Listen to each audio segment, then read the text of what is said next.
Today is an awesome discussion. It is something that everyone should be thinking about around our age, whether you are in it or if you want to be part of it or if you're not even considering it at all. I reckon it's a good discussion to hear. And that is on the future of startups.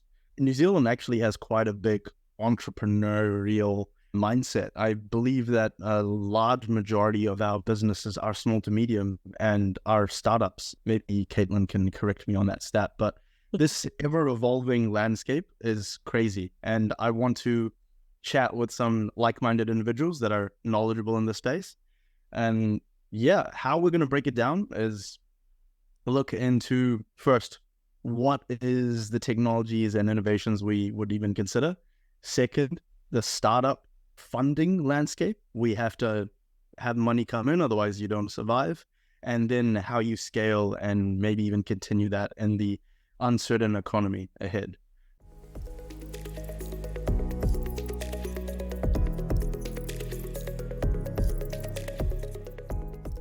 Kia ora, everyone, and welcome to our 5th episode of the FLINT Talks podcast. There's a crazy stat that if you're more than 4, then you're in the top 10%. So well done, team. We've made it to number 5, and it's great.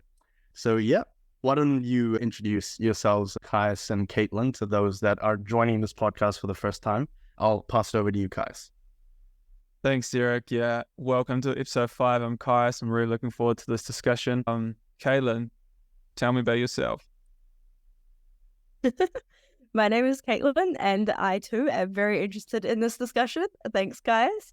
And yeah, Derek, just to jump in 2023, it said New Zealand had around 2,400 startups that were new, and 58% of them are in Auckland and 15% in Wellington. So pretty much like the population numbers, really. That's amazing. Thanks for backing my statement up with facts.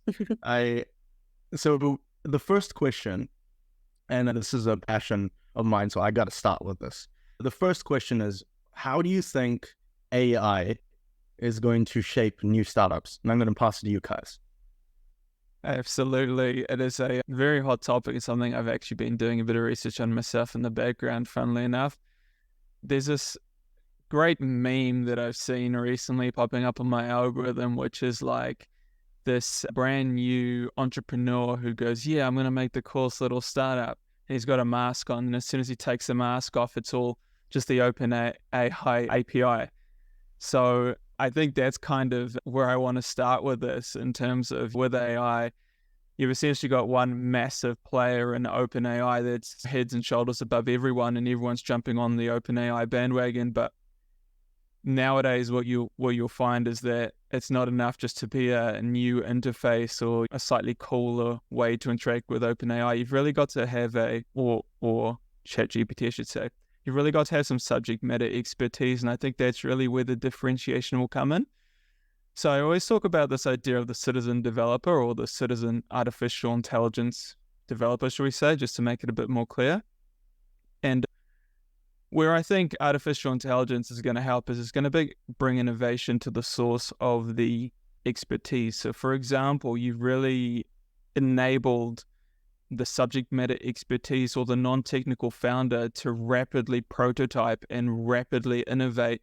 And then it's not all up to the software developer to come up with a design. There are so many different platforms now where I can go and this is like 3 weeks old, where I've learned how to go and develop an application all using no code and then go, hey, developer, this is what I want. Whereas before, I would have had to try and explain it and maybe draw pictures. But this whole idea of AI now enabling the non-technical founder to rapidly prototype is fascinating for me. So I think what you'll find is you'll get a whole bunch of new startups, but where the value add will be is in the founder or the founder's skills to be able to build something that can then scale, whereas they wouldn't have previously been able to do that, or it would have been a lot more difficult, I should say.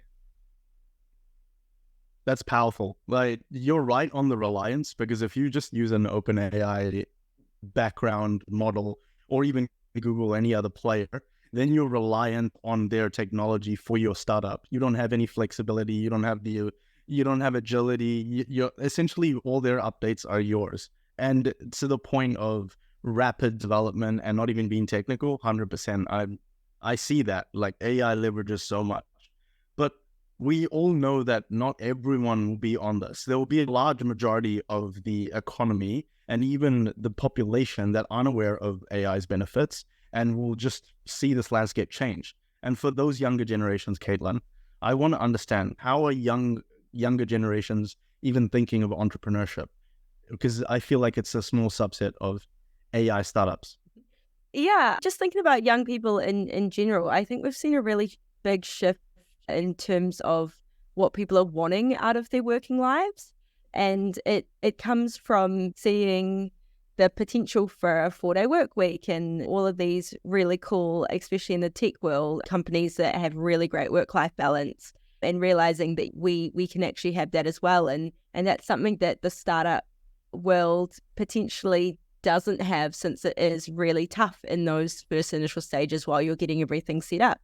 And so there's definitely more of people are wanting to get a way to make money easily, and startups are not really that, especially if you aren't super technical, so you can't just build the thing yourself. Then you have to get other people in and all that kind of thing. So I think that there's potentially going to be a shift in that, but obviously the young people coming through are still a minority in the workforce at the moment, and that entrepreneurial spirit is still in big force, especially in New Zealand. We've got, just thinking about that stat before, it said we're in the top 40 in the world for the number of startups per capita or something like that, which is pretty insane considering we are such a small country.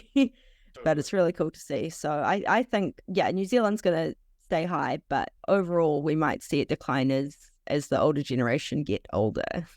Oh, totally. That reminds me of the perfect conversation I had with a venture capitalist. So I went to a social event in Auckland called Auckland Young Professionals. And over there, you just go there to meet some people like-minded, similar age.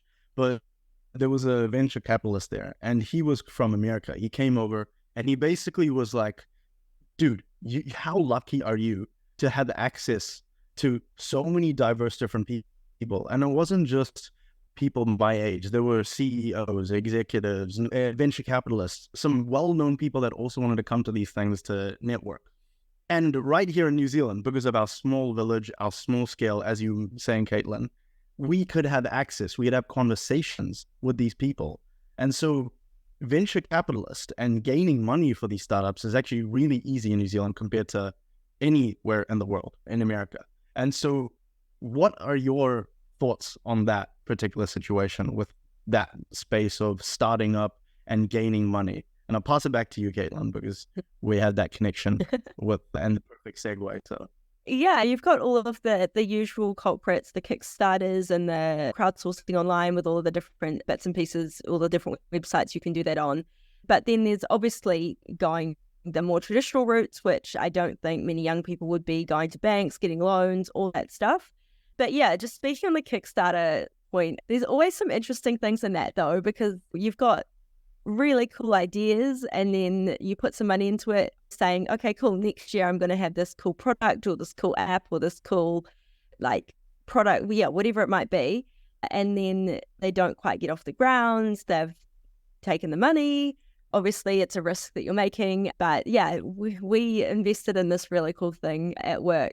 I say invested, it was only a couple of $1,000s, I think. It wasn't that much, but it was a little drawing robot that would draw a mural on your wall for you, which in concept, awesome. We were like, heck yeah, we can have art on our walls all around the office without having to bring a painter in or anything like that. And we got it, just calibrating the thing was so difficult.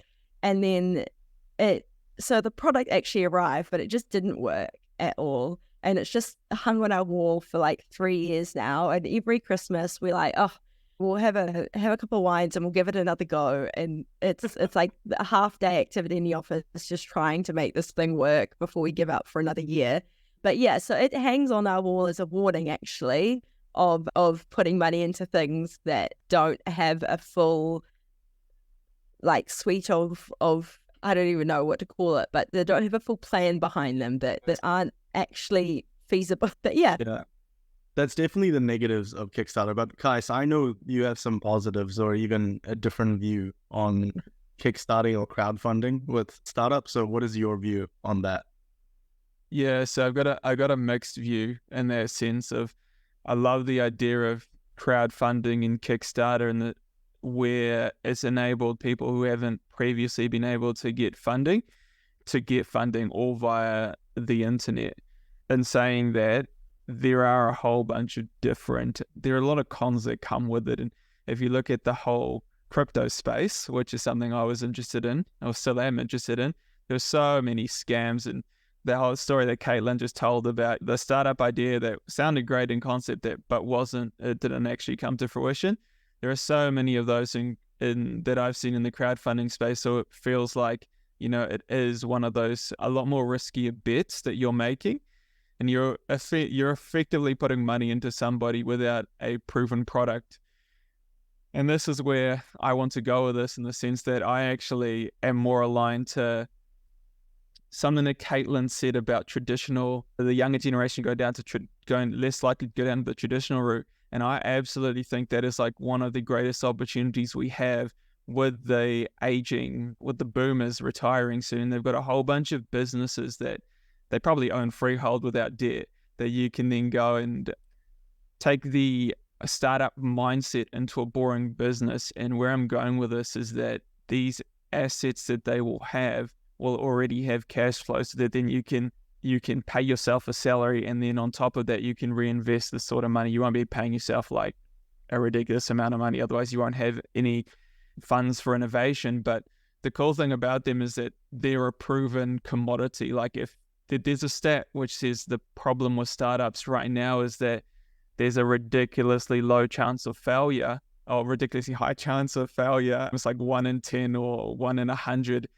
even startups that make it beyond 10 years. But nowadays, in a modern economy, you can go and get an SBA loan and get like a 90% to 10% equity product, which effectively means that you can buy a company that is generating $1 million, let's keep it easy, and put $100,000 down, and you can get that.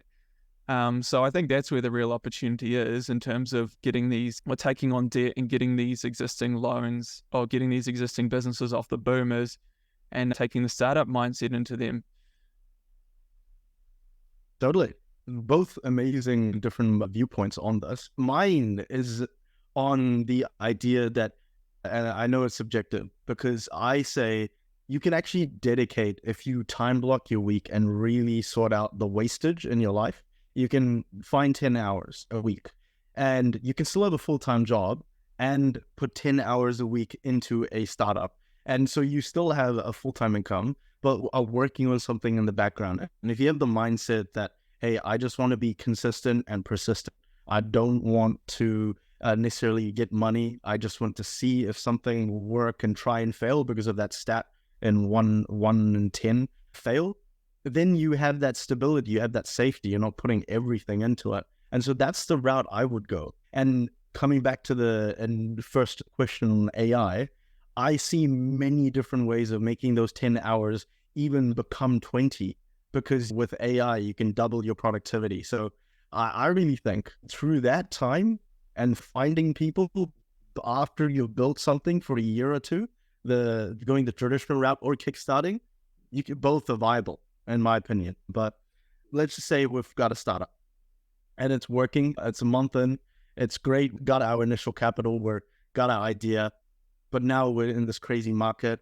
We need a strategy to survive. We need a strategy to scale. And this is a big, because I don't even know. So I'm going to chuck it over to you guys. What are your thoughts on this evolving market? What would you understand and predict moving forward? How to stay sustainable as a startup? To my point earlier about using bank debt to buy loans, this is thousands of dollars worth of advice that I'll be giving my viewers, and that's understand what the loan constant is. Go Google that after this. Essentially what that is the total cost of capital. So I'll give you a really boring answer about saying sustainable, and that's just understand your costs, understand if you're taking on debt, understand your loan constant, which is effectively what money you need to make in order to break even. It is not the interest rate, guys. If you're paying 6% in interest, it doesn't necessarily mean you make 6% back, you break even. It's more like 7.2% on a 30-year amortization loan.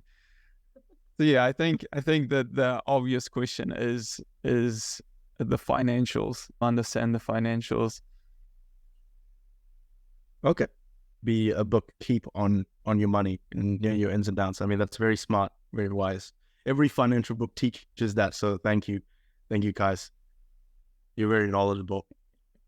In terms, what do you have to add, Caitlin? Because I think your viewpoint will be different. Kais has a very political, financial mindset. What about you? Yeah, I mean, that leaves me with all the fun answers. Thanks, guys.